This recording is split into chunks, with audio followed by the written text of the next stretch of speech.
caught me eating it by the spoonful. Trust me, you'll be doing it too. It's that good. It's the homemade caramel sauce that I keep in my freezer all year long because it is so good. And it's super easy and simple. What I've done is I've taken some butter and brown sugar. I've put it in this pan here over about medium heat. We're gonna let that all meld together. It's gonna start bubbling all around. And then we're gonna add in some vanilla, heavy cream, and salt. And literally you'll have the best caramel sauce to put in your freezer.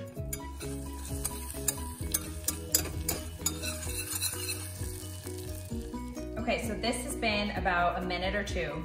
In the very beginning, I did a little whisking just to kind of incorporate a little bit, then I left it alone. I have a clean whisk now, and I'm going to add in, what you're looking for, I wanna make sure you know, is just these bubbles coming all around here. So you can see bubbles around the outside and they're kind of starting to come up from the middle. So we can actually turn our heat off right now. I'm adding 1/4 cup of heavy cream in here. You can hear that kind of bubbling in there.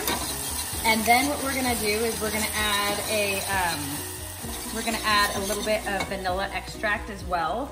So about 1/2 teaspoon of vanilla extract. And salted caramel is all the rage. So we're adding some salt into this too, a hefty pinch of salt. And what we're gonna do, we're just gonna stir that around a little bit.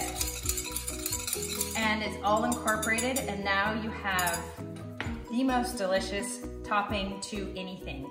Ice cream or crepes, or I love to do pineapple and just drizzle it over the top and then put a little bit of whipped cream on top.